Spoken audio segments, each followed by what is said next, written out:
I'm Bob Ruff, host of the Truth and Justice podcast. Each season on Truth and Justice, we reinvestigate a wrongful conviction cold case. Our investigations are shared on the show in real time, and you actually participate in the investigation. Season 3 has just begun, so this is the perfect time to get on board right from the beginning of a brand new case. Search for Truth and Justice on your favorite podcast directory and start listening and participating today. Start on episode 301, Murder on September, to join in on the investigation. This is the Bischoff on Wrestling podcast, featuring former WCW president, WWE Raw general manager, one half of Bischoff Hervey Entertainment, and New York Times best-selling author, Eric Bischoff. Now, here's WrestleZone Radio and 120 Sports' Nick Hausman, and your host, Sports Entertainment's king of controversy, Eric Bischoff. Hello, everybody. Welcome once again. Episode 7, Bischoff on Wrestling. I'm Eric Bischoff, your host. Joining me in just a moment, my co-host, Nick Hausman, all the way from Chicago, Illinois. I'm coming to you from beautiful Cody, Wyoming, where it's currently 64 degrees, partly sunny, a beautiful freaking day in the rodeo capital of the world. Lots to talk about. Part 2 of Hulk Hogan. Got a lot of great response for part 1. I'm excited about that. I'm excited to talk about some of the great things that are going on with Bischoff on Wrestling, the podcast. Some really big news with Bill Goldberg we'll talk about in just a few moments. We're going to hit the Bischoff on Wrestling mailbag at the end of the show and talk about the business of professional wrestling, some of the ins and outs, behind the scenes, and what makes this business tick. So without further ado, my co-host, Nick Hausman. How you doing, Nick? Oh, my God, Eric. Yeah, I'm doing great, man. Yeah, you brought up that big Bill Goldberg news, and I was so excited to see the news that you and Bill are going to be on stage at the Old National Center September 25th, Indianapolis, Indiana, on the eve, or not on the eve, I guess the afternoon before Clash of the Champions. WWE is presenting that night, and such a cool tie-in. I mean, obviously, with you, former president of WCW, Clash of the Champions, I mean, that was at one time, that was your show, Eric. Yeah, that was a big deal. Of course, Clash of the Champions started, long before I got to WCW, but we kind of took it, like we tried to do everything else, to the next level, and it really became, the platform that people really identify with, when it comes to WCW and big events. So I'm proud to sit and talk to Bill Goldberg. I haven't talked to Bill in a long time, and Bill and I have a very we have a colorful history. It's been great. I love Bill Goldberg. We get along fine, but Bill's a volatile, intense guy. I've been known to have a moment or two of volatility myself and intensity. So I think Bill and I together, we're going to cover some ground. It should be really interesting. We're going to be doing our podcast from that event, so it'll be a chance for fans to really participate in the podcast, as opposed to only being able to be part of the show in terms of the mailbag. They'll literally be able to be on the podcast with us, ask questions of Bill, certainly myself, and really be a part of Bischoff on Wrestling. So I think it's a great opportunity. I want to thank everybody involved for putting it together. Mark Out Moments on Twitter. Check them out. You guys, it's a lot of great stuff going on at Mark Out Moments. So this is just one event of what I think is going to be a great series of events for Mark Out Moments. Absolutely. That's right. Markoutmoments.com. Go get your tickets. Eric and Goldberg, again, September 25th, just before Clash of the Champions. And if you want to support Bischoff on Wrestling every week, it's real easy to do. Go over to iTunes, subscribe for free, 5-star ratings, always appreciated. A very nice comment goes a long way as well. But of course, Eric, we are blessed to have a wonderful sponsor here on the show that I know we've both really enjoyed getting to try out, getting to use, and that is, of course, Blue Apron. So tell everyone a little bit about Blue Apron, Eric. Yeah, this has been a real treat for my wife and I, because we love to cook, we love to eat, and it's just the two of us at home. Kids are gone, so it's a real convenience and an opportunity really to have pre-made meals shipped right to your house, fresh ingredients, pre-measured, and some really unique recipes. Last week we had the seared salmon and miso soba noodles, and it was excellent. In fact, when this podcast is done, I'm going to post some pictures of that meal from last week because it was really, really good. And tonight we're actually doing the Neapolitan style stewed vegetables and Farro, which is something I've never tried before. But to get the stuff delivered to your home, pre-measured. Like I said, it's like paint by numbers cooking. So even if you're not a cook and you're a little intimidated by what would otherwise be kind of a complex recipe, this is really, it's paint by numbers and everything's pre-measured, and it's simple, and you get some really unique gourmet style recipes that you would probably not otherwise try. So I can't say enough good things about it. It's a real treat. I appreciate it very much. Wonderful, guys. If you want to try out 3 free meals, you want to have them sent to your house, you want to be just like Eric, you want to make them with your girlfriend, make them with your wife, make them with whoever. Maybe make 2 for yourself if you live alone like that. Head on over to blueapron.com. Use the promo code EricB. That's right, the promo code EricB. You get 3 free meals sent right to your house, and, of course, Blue Apron's going to pick up the tab for that shipping. So you don't pay a dime. You just get free food sent right to your house. Again, that promo code is EricB. And without further ado, Eric, this is a show. It's you on wrestling. It's Bischoff on wrestling. Are you ready to talk about the business of professional wrestling? Let's do it. All right, here we are in the business of professional wrestling segment. And Eric, one thing I wanted to talk to you about last week that we just didn't have time to, so I wanted to start it off this week chatting with you about, is Kevin Owens' big WWE Universal Championship last week on Raw. Triple H came out for the assist, really helped Kevin Owens pick up the win here. What did you think about Kevin Owens' title win and the return of Triple H and all this? That's one of the things, we talked about last week with Hulk. Hulk is a big fan of Kevin Owens and really kind of saw him emerging early on, and was very, very supportive. And I urge people, if they haven't listened to part 1, to go back and listen to Hulk's comments, because they were quite complimentary.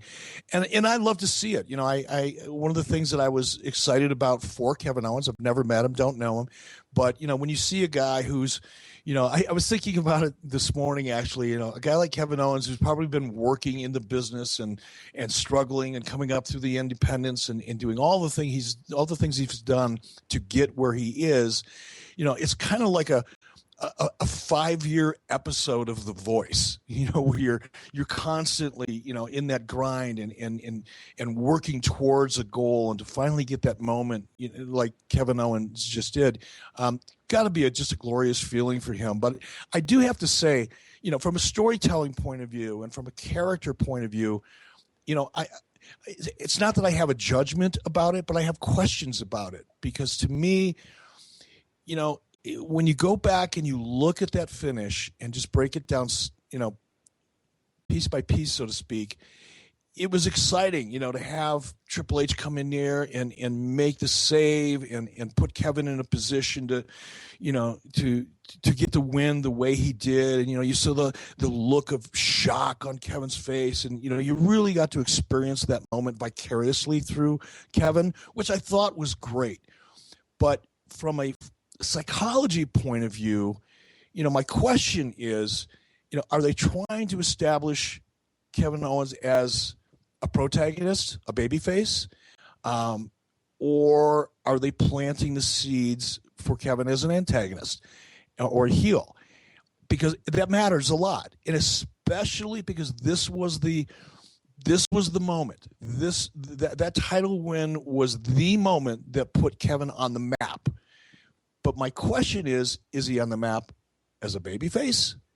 And if so, how much sense does it really make to have someone like Triple H? And believe me, I understand the whole theory of the rub, as they say in the wrestling business, where a young guy like Kevin is, interacting and a part of that big kind of catalyst moment with a name like Triple H, who's been around for so long and done so much. I understand the theory, but if you take yourself out of it and just look at it as a screenplay, you're seeing a young guy who's coming up that ladder, but he was dependent upon someone more established Yeah. And really creatively, Triple H is walking that fine line between occasionally doing a heel kind of thing and occasionally, most of the time, he's representing WWE as kind of the babyface, Vince McMahon-ish type character that he's evolving into, and he's doing a great job at it. But as a character, once he steps into that ring, and he actually did the damage and finished the match for all intents and purposes, and Kevin officially got the win. I just question if that's really going to get Kevin over as a babyface, or are they planting the seeds for a heel, Kevin Owens? Yeah. That's the question I have. And time will tell. Look, if they're planting the seed, and this is, a fairly circassious route, I guess would be the way to say it, I think, to get to that heel character, it's complex, but it could be very good if they really, fill in all the blanks between now and the official heelness, if you will, of Kevin Owens. But if they're establishing him as a babyface, I question whether it was the right thing to do. And again, I'm not judging it. I'm interested in watching it evolve so we can see how it plays out. But that's kind of my take on that. Now, and also when you're talking about Triple H and, him kind of walking that line of good guy, bad guy, Stephanie has a tendency to do that as well. And the most glaring example, I think, of that is obviously, their characters in the ring versus the characters they play outside the ring. Because a lot of times you see Triple H and Steph do nefarious things in the wrestling ring, but then the next day they're at a pediatric cancer wing at a hospital, which is great and noble and all that. But it's tough to really dislike somebody who does that much goodwill. I know for you, Eric, when you were in WCW and you were really pushing buttons and were just such a great bad guy or heel, would you have been out doing that goodwill charity stuff for WCW? Is that kind of how you saw yourself presented, or would you stay away from things like that? No, I would stay away from it. And we talked about that really on one of the first episodes of Bischoff on Wrestling is, I came up, the era of kayfabe and kind of keeping the secret a secret, to help suspend disbelief and giving the audience permission to believe in a storyline and believe in a character. That's uniquely important, to sports entertainment, professional wrestling, whatever you want to call it. Professional wrestling is a unique animal. It's not a sitcom. It's not a drama. It's not sports. It's the original, alternative television. But because it is such a unique animal, I still believe to this day that at every opportunity to give the audience permission to suspend their disbelief is critically important. And look, when you're hotter than hell, when everything's rocking and rolling and you're hitting on all 8 cylinders and you're at peak performance, you can afford to kind of go in and out of character like that.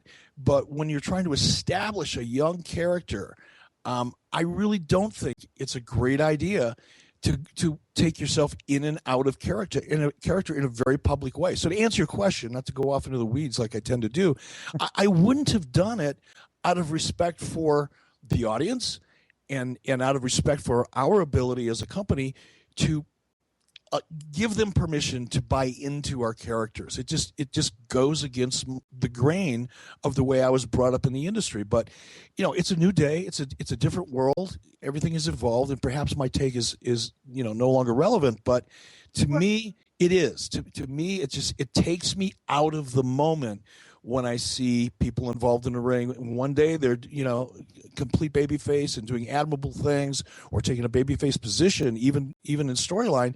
And then the next day they just, for convenience, I guess, out of, for lack of any other way to say it, they adapt this heel role because, they've got kind of a Pavlov's dog audience that will respond. But at the same time, I question whether or not they're slightly disengaging. Time will tell. And I know we've got other stuff to get into here, so I'll try to make this my last kind of question in this area. But with the focus being on Triple H here, I mean, we're talking, I feel, about as much about Triple H as Kevin Owens. There was this promo Cesaro cut. I think it was actually the day of the draft when he got drafted to Raw, and I think it was JoJo interviewed him in the back and was like, "What do you think about Stephanie and Mick Foley drafting you so late in the draft?" And he's like, "Why are you asking me about the authority? Why aren't you asking me about my opponents? Why aren't you asking me about me the wrestler? Why are we putting so much focus on the authority and not putting enough focus on the wrestlers? I mean, does a statement like that from Cesaro, does that resonate with you right now with what you're seeing on TV? Well, it's a statement that, in my opinion, it kind of plays to the smart audience, those who are really engaged in the internet wrestling community and the behind the scenes scene a little bit, and it can be confusing again to the general audience. Now, I don't know how many people, if 3 or 4 million people are watching Monday Night Raw, how many of those people are really following what's going on from a political, I hate to use the word political, but from a business perspective, behind the scenes perspective, but it is playing into that just a little bit. And it's in the old days, they called them shoot kind of comments, and it can work, but more often than not, the majority of your audience is left scratching your head because you're forcing them to feel kind of ambivalent about the product because they don't relate to that particular point of view. They don't understand it. The same way that people that are really into the business do. So again, I'm curious about it. It's not something that I would probably do too often. Might touch it every once in a while, but I certainly wouldn't do it on a regular basis. Well, you brought up shoot comments. That's a nice segue into talking about CM Punk. Big news this weekend. CM Punk, first fight, UFC 203. What's your excitement level for this one going into it, Eric?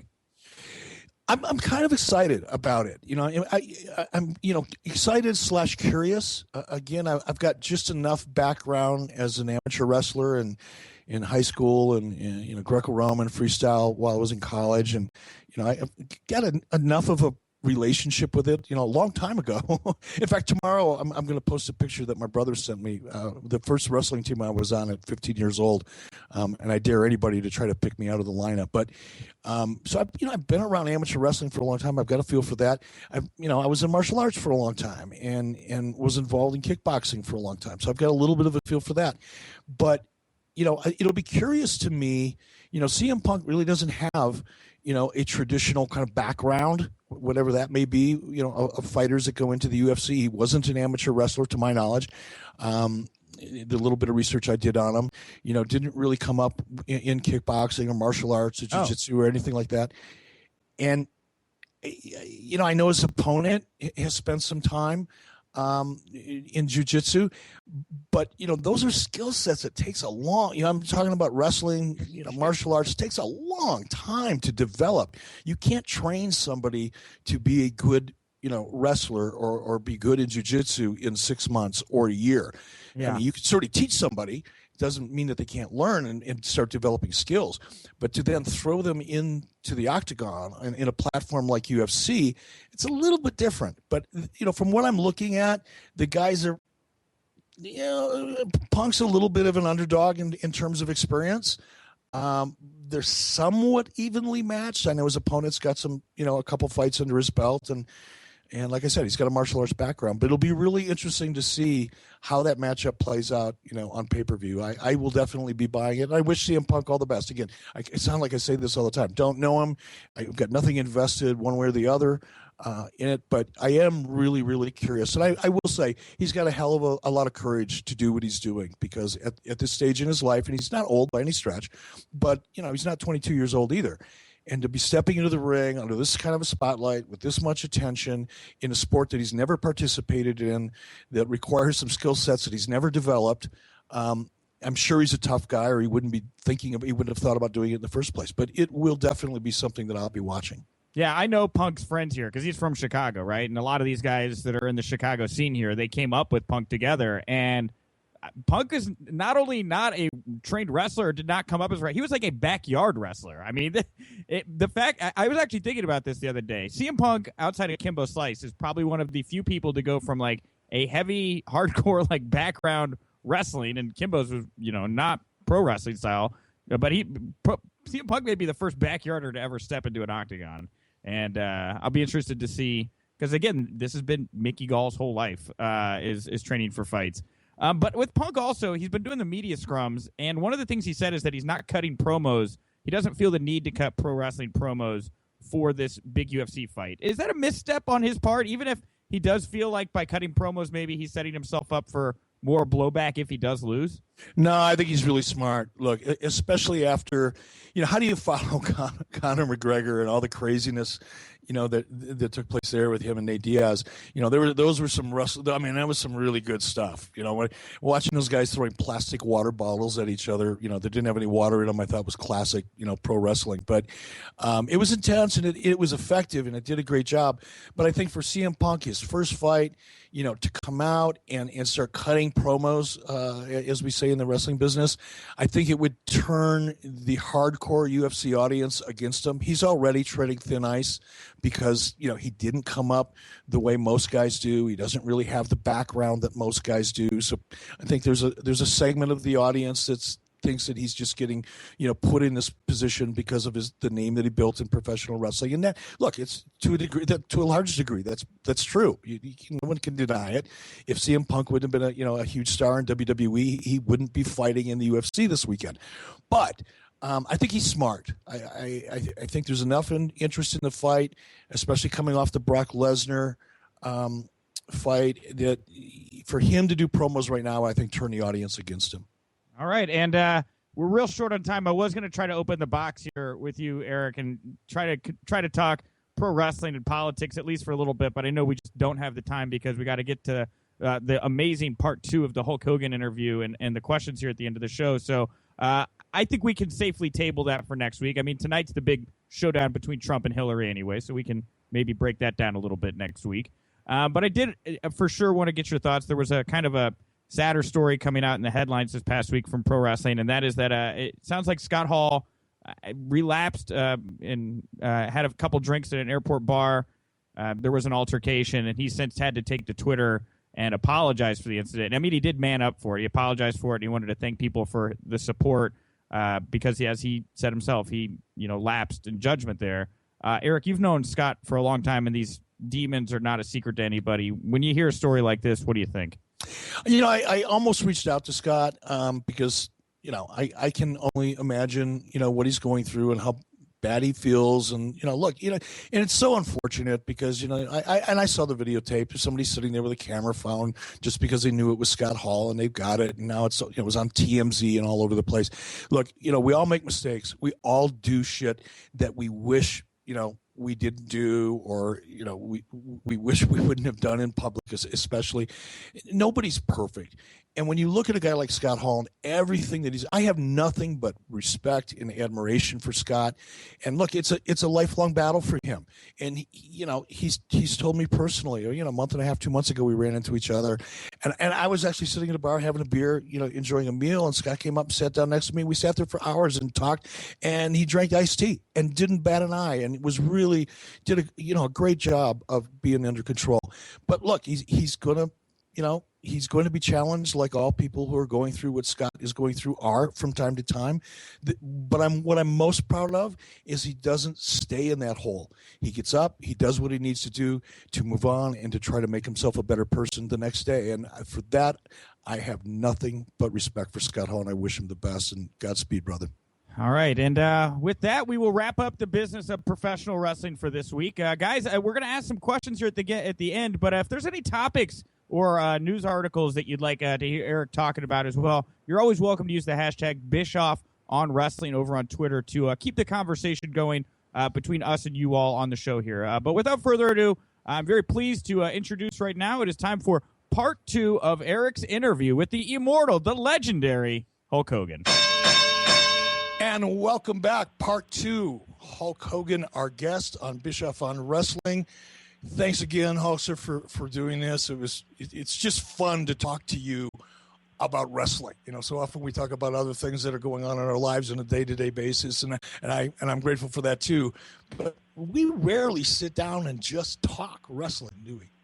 No, it's as much as we talk. It's amazing that we never talk about the subject of wrestling.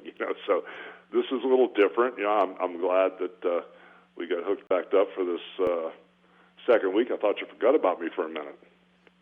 Not a chance, brother. You know that. Cool. So last week, we touched on the fact that we wanted to cover AJ Styles and John Cena from SummerSlam, and by now that has been analyzed to death, and it was a phenomenal match. I did watch it. Phenomenal match. Before I'll give you my thoughts on the finish and where it should have been, in my opinion, on the card, especially based on what we talked about last week regarding Lesnar and Orton. But let's just talk about AJ Styles. You and I both came into TNA, and I'll speak for myself. I didn't have a lot of firsthand familiarity with any of the talent, but for me personally, AJ was one of the guys who he had something. How'd you feel about him when you first met him? Well, he reminded me of a modern-day Jack Briscoe. He had a good look, had a good build on him, very athletic, but he had that fire, and the main thing was he knew how to sell. A lot of guys don't get it. If you don't know how to sell with your head up, if you don't know how to sell and stay alive, if you don't know how to sell and make it believable, you're dead in the water. AJ Styles has it. Jeff Hardy has it. Stone Cold has it. A lot of guys have it. And he had it times 10. And I knew that when I saw him selling, right out of the bat, I couldn't wait to see when he was up. And, man, did he surprise me. He had fire. He overextended his moves. And just what an athlete. I knew he was destined for greatness. And I was just wondering the whole time, man, I wonder what Vince would do with him if he went to the WWE. I guess we're getting to find out now. Yeah, I mean, good for AJ, and also John Cena. Now this will get interesting for the fans. For years now, people have been kind of pounding the table. When's Cena going to turn heel? When's Cena going to turn heel? If I had $1 for every time I've been asked that question, I would be in Hawaii doing this podcast from a beach while throwing coconuts at tourists throughout the afternoon. But, going back, go back to, you and I working together. I remember a conversation where I came to your house and talked about, a career change, a character change, and the time wasn't right. We don't need to retell that story right now, but there came that time when you said, okay, it's time. How difficult was that for you to kind of separate yourself from everything that you had built and the goodwill that you had, and to go into that uncharted territory of not knowing how people are really going to react to you on a personal level as well as a professional level? Well, it's tough, and depending on where people are at in their mindset, if you're in your middle of your career, it's kind of like, okay, it might work. If you're, at the twilight of your career, which, when you're in 20 years plus, you never know how much longer you're going to be in, or if an injury's going to take over, you're just going to get too old. So I was kind of like at the twilight of my career, and you were asking me to roll the dice with everything that I had, and I looked at it from a lack mentality instead of, an abundant mentality. I didn't realize that how good this would be if we hit on all 8 cylinders. So it took a while, for me to get it and to really figure it out. I've, pushed back hard against it, and then in the 11th hour, when you were ready to push the trigger and use Sting or somebody else as the third man, I panicked and said, I'm in. The landscape's a lot different now, and when you talk about John Cena, that's one thing, character-driven-wise, wrestling-wise, to make that decision and to make an educated decision on if it is the time. But there's so much more of the universe now than there was. I mean, with everything that John's involved with, from the Make-A-Wish stuff, which isn't cheesecake stuff, it's for real. And those poor little kids, if you turn heel, sometimes a kid that's on shaky ground with his health, or maybe might not be around too long, that can rock their world. So there's a lot of stuff to consider with John, such as how he speaks, and he delivers in front of a crowd that has, buyers and TV people and, different people that are in there to do different deals with the WWE. He's kind of like a spokesman for a lot of stuff.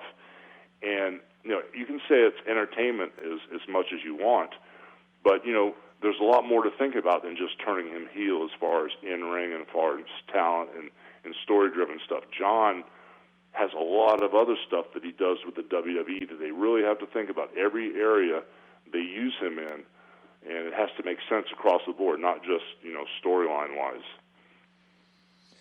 When you talk about, and I know we'll bring up just a little bit of the past just to put this conversation in a better context, but, the first time that you and I discussed a character change, you weren't ready for whatever reason. And I remember, and I tell this, actually I was in Glasgow, Scotland, telling this story, and there was like 300 people there, and they were hanging on every word because they got to drink while they were at the show. But I tell the story in a funny way about me coming to your house and us talking about a character change and how you kind of, and this was always my cue. Whenever I brought up anything to you that I knew was not really sinking in as quickly as I wanted it to, you kind of lean forward, you stuck that chin out, and you start stroking that Fu Manchu. And that was the tell right there. And you were ever so elegant when you invited me to leave your house because you had to pick your kids up at school. And it couldn't have been a nicer, more elegant way to get booted out of somebody's house.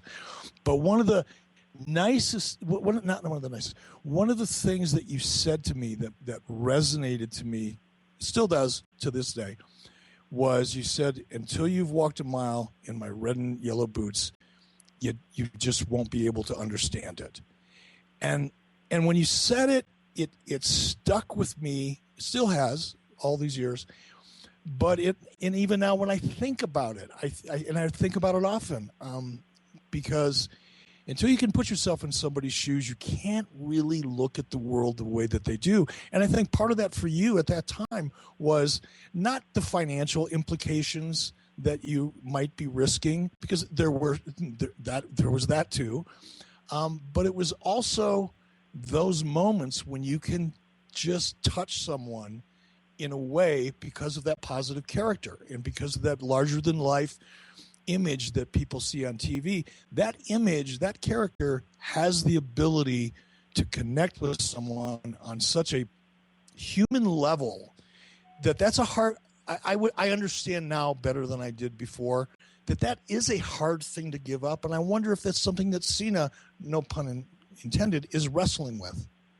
I don't know if he is or not, but it is real, because, you've got all the wrestling fans, you got the smart marks, and, I tell my wife, all the time, she's not into wrestling, but I tell her all the time that I'm the biggest fan there is, and I realize I'm still a mark because I still haven't figured this business out. Every time I, think about it or watch it, there's so much more to learn. So you're never smart, and if you think you are, then you're definitely not. But there is a line, between the smart marks and the hee-ha-ha inner circle, from the dirt sheets to all the people that were fans and now they're promoting wrestling shows, and they give you the limp-wristed handshake and the kayfabe stuff, and they don't care if you're a heel or babyface because it's all work and it's a nice show and and all that stuff. But outside that real small area of what I would call the smart wrestling fans, this stuff really affects people on a whole nother level that, are hanging on by a thread, or they believe in you, or, they had their last wish with Make-A-Wish. So it's very important to them if you're a good guy or a bad guy, outside that small dynamic of the people that think they know what's going on. So there's a lot to really think about, because John is in such a position that he affects so many people on such a level. That's why I say he's my favorite wrestler, because I know what's involved, and he's taken what I did and ramped it up times a million. So I know how important, this decision of whether John's a heel or babyface is to a lot of people other than just the WWE inner circle. So there's a lot at stake when you think it through, and there may never be a reason to turn heel, even if it'd be perfect for the storyline right now. And John Cena could emulate the alter ego of Pat Patterson or, Hollywood Hulk Hogan or some of the greatest heels in the business, it might not be the best decision overall for all the people that are affected. So there's a lot to think about when you talk about turning John Cena heel. It's really a bigger decision than turning Hulk Hogan heel times 10. There's just, the universe is so much bigger. There's so many deals that are affected about it. There's so many other people that are affected. So that's a real tough call. But if it was only storyline driven and character driven, I'd turn him heel tomorrow, the right way. Yeah, that was kind of my thing before SummerSlam. I think on this show somebody asked me, what would I do, AJ Styles or John Cena? And my answer was quadruple down on AJ and turn John Cena heel from a creative point of view. But I feel just the way you do. You got to put the weight of that decision or the valuation of that decision in about 25 different categories and add it all up before you can go, yeah, that's a great idea. Yeah. It's a great idea, but it may cost you way more than you benefit. So I understand that. I wouldn't want to be in Vince McMahon's shoes right now or Triple H's. That's a tough call. Well, and I don't mean to talk down to the fans or the smart marks or the people that think they understand the business or they know what the word kayfabe means, but it's taken me a long time to figure out that I'm not smart to the business yet, that I am. It's just touching. It's this business is about life. I mean, what we do in the wrestling business is like the age-old, Caesar and Rome, and it's the play of life. And man, the more you find out how much there is, the more you realize how much you have to learn. So it's taken me for a while to get this a handle on this John Cena perspective, because I was 2, 3, 4 years ago, oh man, turn him heel. Shoot, I can't believe they're missing the opportunity. My God, if I was in control of this thing, I'd tell him exactly what to do. But I didn't know what I was talking about. I was a smart mark, and I really didn't know what was going on. Now let's put the business side a part of it and valuing, all the other things that would go into making that move. Just from a purely creative perspective, if you were going to create John Cena as a heel, can you give us an Etch-a-Sketch? What would that look like? What would the moment be in your mind? If listen, I know I'm putting you on a spot because sometimes you just need to sit down and think about this stuff for a couple hours. But knowing you've probably thought about it once or twice. If you were going to turn John Cena heel tomorrow, do you have any idea how you might want to approach it? Oh my gosh, that'd be a tough one. I mean, there are just so many ways, depending on, with this PG era that's going on right now. It would be in the ring, turn around and sucker punching somebody, or, how AJ did it to John when he was going to stand there and fight off the two buddies of his from New Japan. If how AJ just turned on John Cena. For me, it'd have to be more personal, they'd have to get a couple actors. And I don't even know if this would fly. But my first thing would be to make it real, real personal. And this is not the answer, but this is the tone of what it would have to be. It'd be a situation where, John Cena would be sitting down with a couple actors that were Make-A-Wish kids or somebody like that in a real personal situation. And the whole theme would be, I did this for the money, or I don't really care about you. I did this for John Cena and the money. It would be more personal to me how he would turn than just doing a physical act of violence in the ring or stabbing somebody in the back. It would be all of the above, but I really like the topic to really read more personal so it get to people's gut and really hurt people, on a heartfelt level, because there's been so much backstabbing and turning on the guy and pointing at one guy and hitting the other guy. John Cena could be such a big move that if he personalized it, how he really did this for the money, and he really never wanted to see the kids, and he really never really liked the crowd cheering him on. He gets sick of people interrupting him during eating dinner, and I couldn't even go see a movie without people bothering me. I'd like to really, really personalize it just to put a bad taste in everybody's mouth. I'm personalizing it, in the number of ways that you did there, and there's probably a million ways that it can be done. But I agree with you by making it a personal issue, because that becomes relatable. Everything else is just kind of a storyline. Yeah, well, that's the formula. We know now we're supposed to boo. Before we were supposed to cheer. And in some cases, it's a little 50-50. But you know what I mean? There's a Pavlovian dog kind of theory where, just do what you always do and you'll get the response you always get and you get to live another day. And then sometimes you try so hard, or at least we did, to make something so believable that it moves people on an emotional level, not just as a wrestling fan level.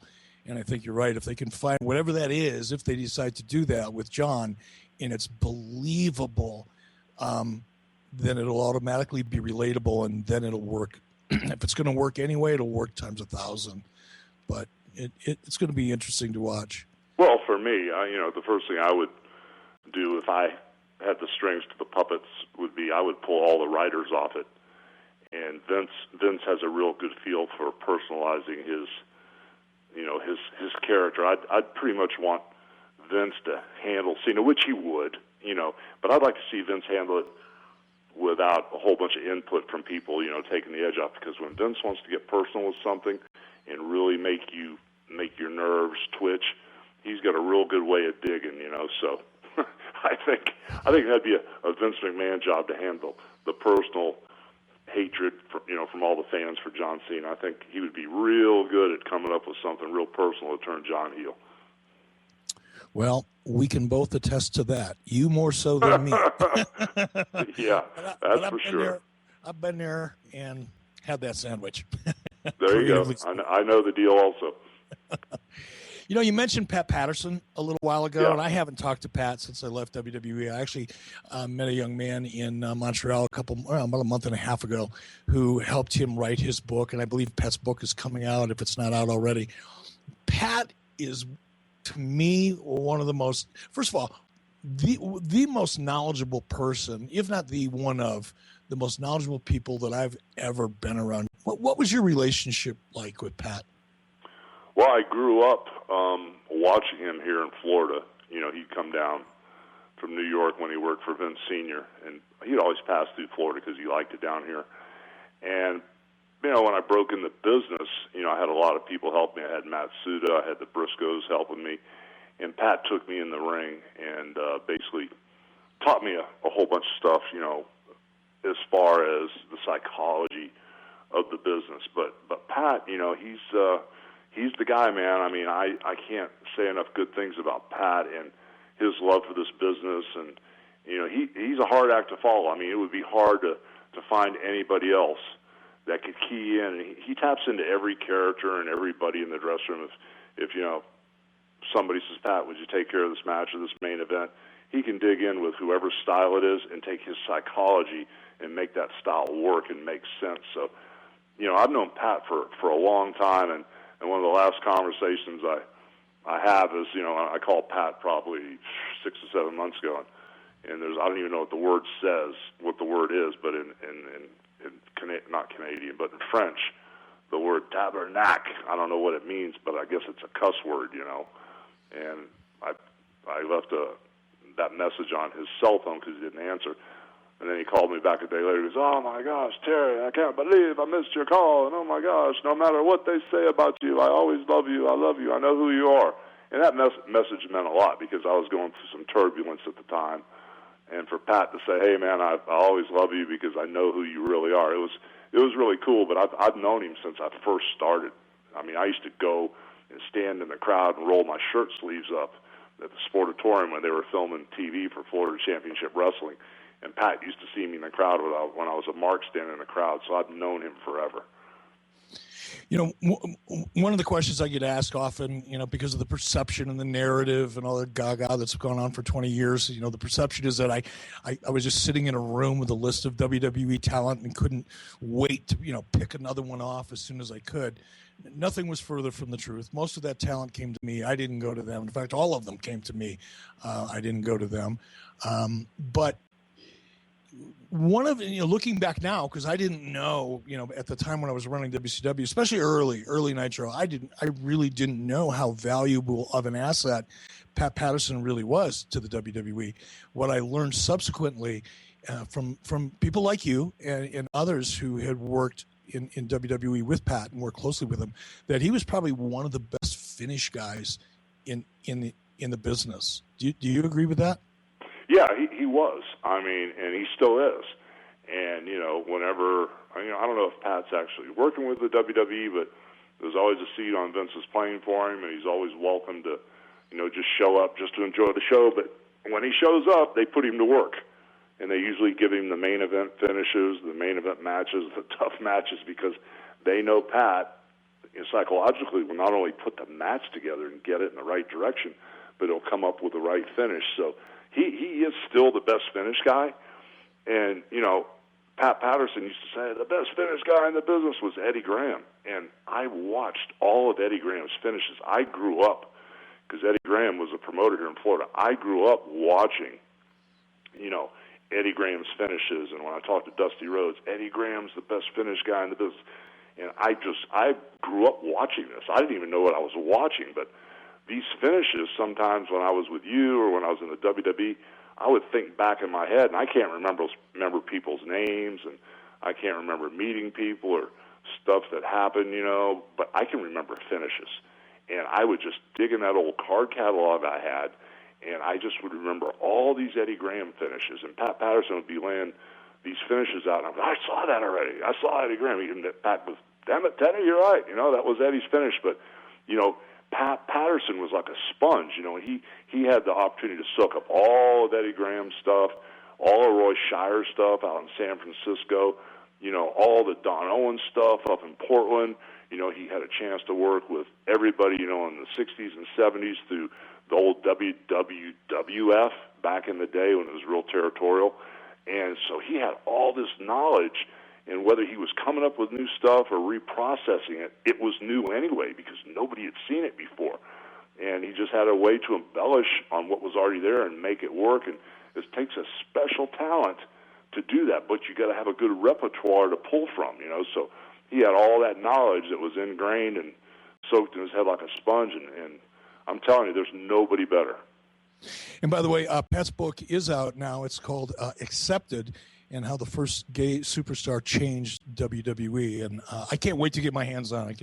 Man, we knew he was gay all along. Come on. But sitting down next to Pat and having a beer after the shows when I was with WWE, some of the best times I had in WWE on a personal level were sitting down with Pat Patterson and just listening to him talk and listening to him describe what he liked that night or what he would have done differently. Because, again, going back when I was coveting, Pat Patterson and wishing I could have my version of a Pat Patterson, I used to try to tell people who were involved in the creative process, and you know who they are, or who they were. But, to me, Pat Patterson's finishes in the WWE were always three-dimensional. I used to call it three-dimensional. What I meant at the time was there was a small little mini three-act play going into the finish.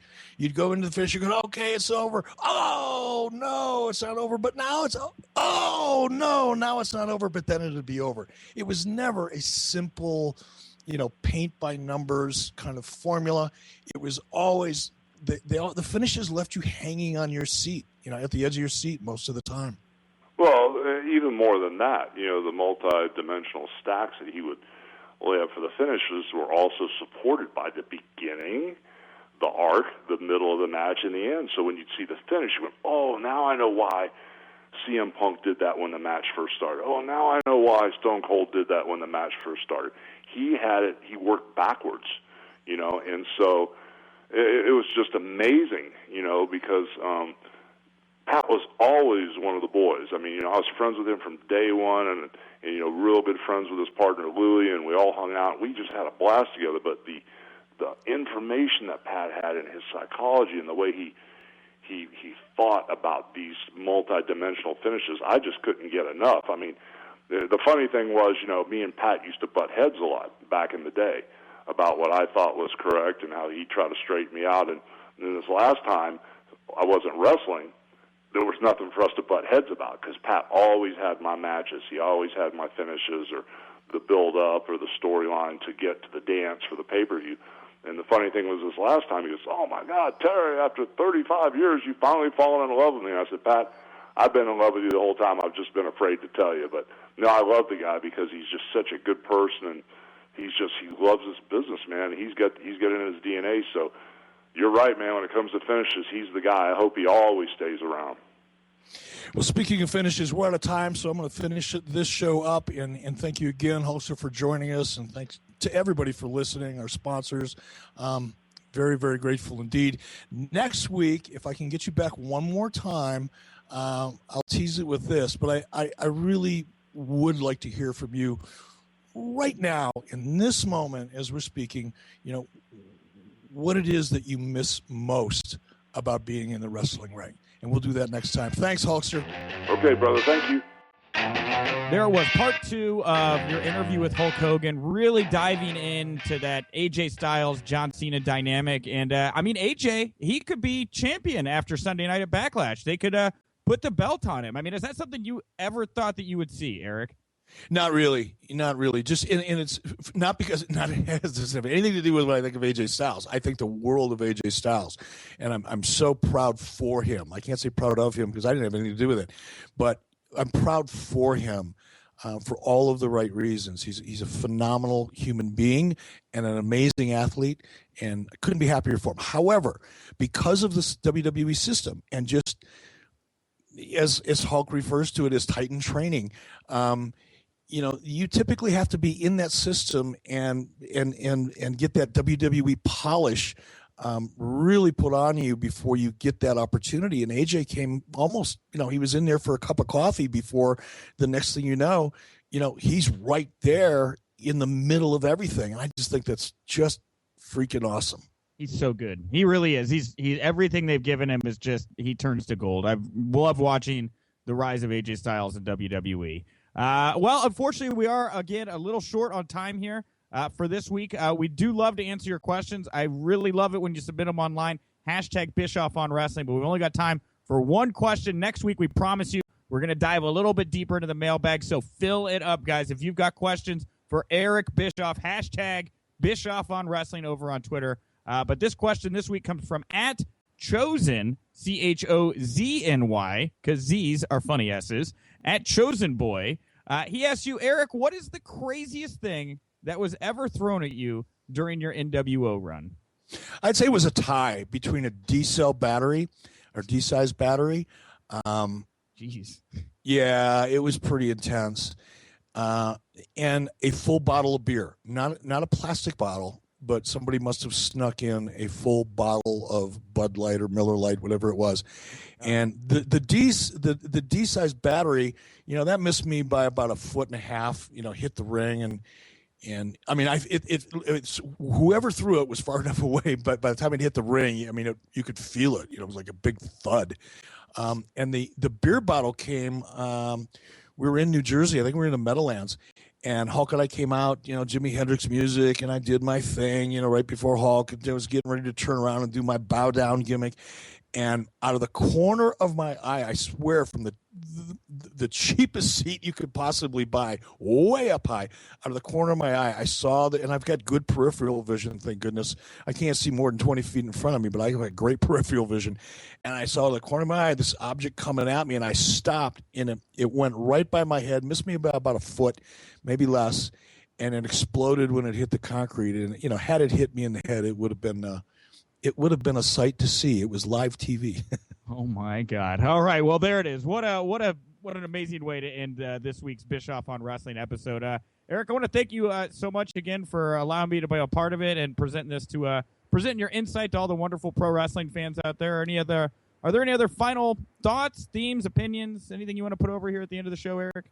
No, not really. I'm looking forward to the event. Clash of the Champions. Looking forward to sitting down with Bill Goldberg, having that be a part of Bischoff on Wrestling on our podcast, and really looking forward to part 3 with Hulk Hogan. I think we could probably do 6 parts of that interview. So it'll be a great show next week. We'll be closing up. I really encourage people to check it out.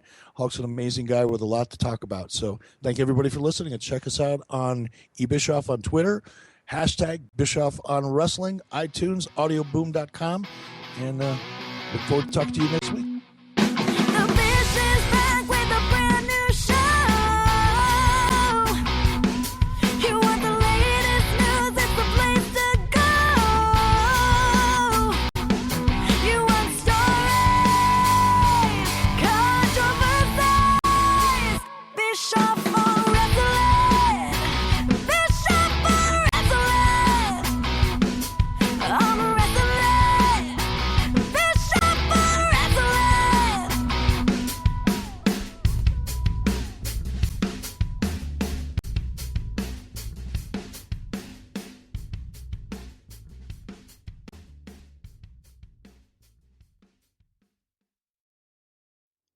I'm Bob Ruff, host of the Truth and Justice podcast.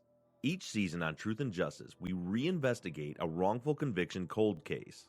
Our investigations are shared on the show in real time, and you actually participate in the investigation. Season 3 has just begun, so this is the perfect time to get on board right from the beginning of a brand new case. Search for Truth and Justice on your favorite podcast directory and start listening and participating today. Start on episode 301, Murder on September, to join in on the investigation.